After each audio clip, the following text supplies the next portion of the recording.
Baik, Assalamualaikum warahmatullahi wabarakatuh. Shalom, Om Swastiastu, Namo Buddhaya, salam kebajikan bagi kita semua.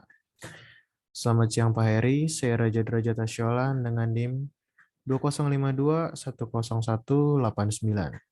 Pada kesempatan kali ini, saya akan mempresentasikan tugas untuk ujian tengah semester saya pada mata kuliah litigasi pidana dengan dosen Dr. Heri Firmansyah, SHMH. Pada kesempatan kali ini, saya akan membahas materi dengan judul Ilmu Pembantu Hukum Acara Pidana. Diawali dengan definisi dari hukum acara pidana itu sendiri. Hukum acara pidana menurut Sudarto adalah aturan-aturan yang memberikan petunjuk apa yang harus dilakukan oleh para penegak hukum dan pihak-pihak lain yang terlibat di dalamnya apabila ada persangkaan bahwa hukum pidana dilanggar.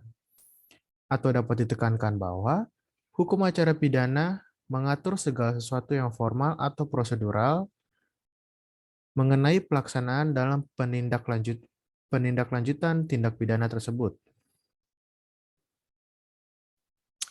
Kemudian ada ilmu pembantu hukum acara pidana. Nah, diawali dengan definisi dari ilmu pembantu. Ilmu pembantu itu sendiri adalah ilmu yang dapat membantu hukum pidana dikarenakan keterbatasan hukum pidana itu sendiri. Karena adanya perkembangan dalam masyarakat dalam berbagai bidang, seperti teknologi informasi, pengetahuan umum, dan lain-lain. Maka, aspek-aspek tersebut akan mempengaruhi perkembangan perilaku manusia serta pemikiran manusia. Dalam hal ini, tindak pidana juga mengalami perkembangan, seperti peningkatan kualitas tindak pidana dan keragaman tindak pidana, yang nantinya akan berdampak pada hukum pidana. Kemungkinan juga terdapat banyak kasus-kasus tindak pidana yang mungkin tidak dapat diselesaikan oleh hukum pidana dan hukum acara pidana. Maka dari keterbatasan itulah dibutuhkan ilmu-ilmu lain yang dapat menerangi sebuah kasus dan memperluas sudut pandang dalam suatu tindak kejahatan.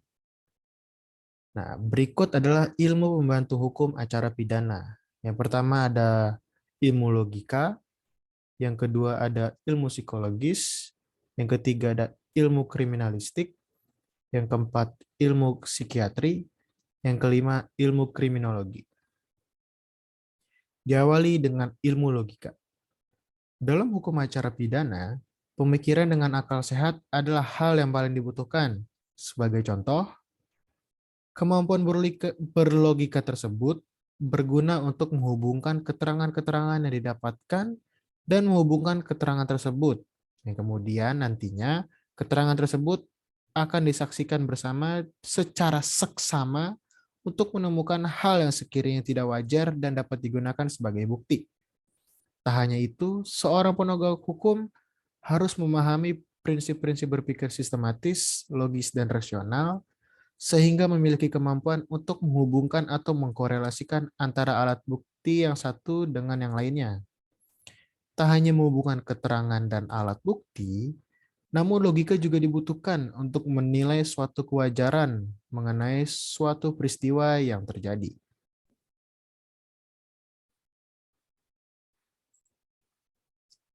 Selanjutnya, ilmu psikologis. Psikologis adalah suatu cabang ilmu yang mempelajari individu dan interaksi atau tingkah laku antar tiap individu, dan berusaha memahami manusia dengan tujuan dapat memperlakukan seseorang dengan tepat.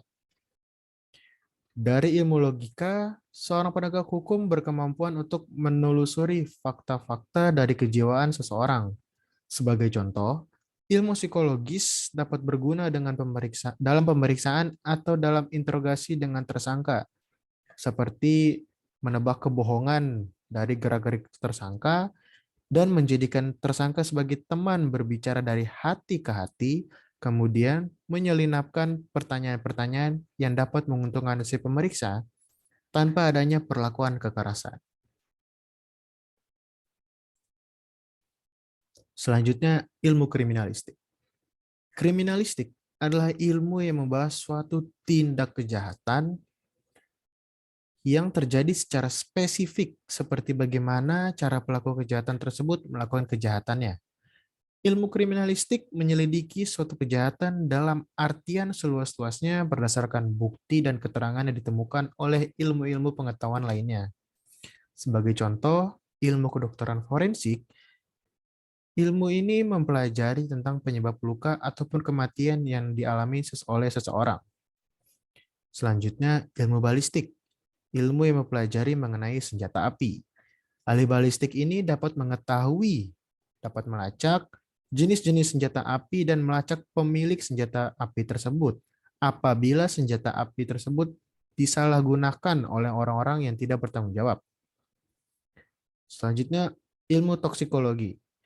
Ilmu ini mempelajari tentang racun, terutama yang ada kaitannya dengan suatu tindak pidana, mengenai jenis reaksi, kekuatan reaksi, dan daya kerja dari suatu racun. Dalam hukum acara pidana, ilmu ini berfungsi untuk memastikan apakah benar-benar seseorang menjadi korban akibat teracuni ataupun karena hal lain. Selanjutnya, ilmu doksikologi. Ilmu yang mempelajari tentang sidik jari manusia. Ilmu ini berguna untuk mengetahui siapa pelaku tindak pidana dengan menguji, meneliti bekas-bekas di dalam tubuh korban atau pada lokasi kejadian. Karena sidik jari manusia tidak ada yang sama di dunia ini. Dalam hubungannya dengan hukum acara pidana, ilmu ini dinilai cukup efektif karena telah mengungkap banyak kasus tindak pidana melalui ilmu ini. Selanjutnya, ilmu akuntan. Kegiatan di bidang ekonomi yang difokuskan kepada kegiatan pembukuan keuangan meliputi pemasukan, penggunaan, dan pengeluaran yang dalam istilah lain dikenal dengan auditing. Dari pemeriksaan pembukuan yang dilakukan oleh akuntan, maka dapat ditelusuri bahwa apakah terdapat suatu hal yang janggal seperti penyimpangan dalam pembukuan tersebut. Dan hubungan ilmu ini dengan hukum acara pidana ini adalah pembukuan atau auditing yang dilakukan oleh akuntan banyak mengungkap tindak pidana korupsi.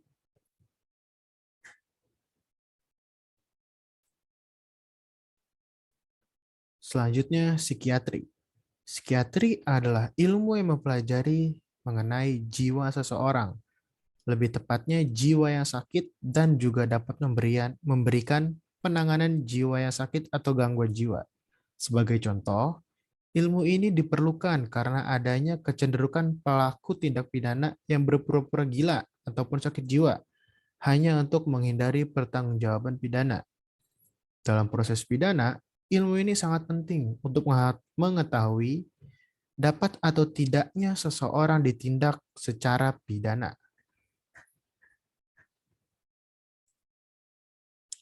Selanjutnya, kriminologi. Kriminologi adalah ilmu yang mempelajari sebab musabab asal-muasal suatu kejahatan tersebut dapat terjadi, serta mempelajari akibat kejahatan di dalam masyarakat.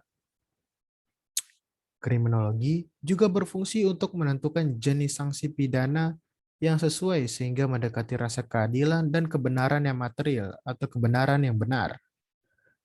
Kriminologi dan kriminalistik memiliki kesamaan dalam objek kajiannya, yaitu kejahatan. Namun terdapat perbedaan yang dapat ditekankan, yaitu kriminologi mengkaji bagaimana tindak kejahatan tersebut dapat terjadi dan melakukan upaya pencegahan kejahatan terjadi di dalam masyarakat. Lalu, berbeda dengan kriminalistik yang mengkaji bagaimana cara pelaku kejahatan tersebut melakukan kejahatannya. Sekian presentasi yang saya sampaikan. Apakah ada pertanyaan?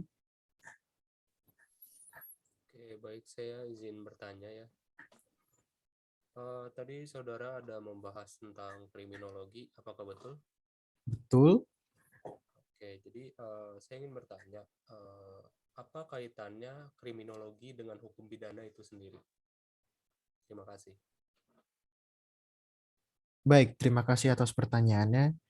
Jadi saudara menanyakan bahwa Adakah kaitan kriminologi dan hukum pidana itu sendiri? Jadi, kriminologi dan hukum pidana berkaitan dan memiliki kesamaan, yaitu sama-sama mengkaji kejahatan. Namun, hukum pidana memiliki pandangan yang normatif hanya dapat mengatur perbuatan seseorang apabila telah diatur di dalam perundang-undangan. Berbeda dengan kriminologi yang memiliki pandangan empiris atau faktual, yang terjun ke dalam masyarakat itu sendiri dan mempelajari gejala yang terjadinya suatu kejahatan agar mendapat kajian yang lebih luas. Jadi, hubungan antara kriminologi dan hukum pidana ialah untuk membantu hukum pidana karena keterbatasan dalam mengatur suatu tindak pidana sehingga memiliki pandangan yang lebih luas dan sudut pandang yang berbeda mengenai suatu kejahatan. Apakah jawaban saya dapat diterima? Oke, jawaban dapat diterima. Terima kasih. Baik, terima kasih. Sekian presentasi yang saya berikan, kurang lebihnya mohon maaf. Terima kasih.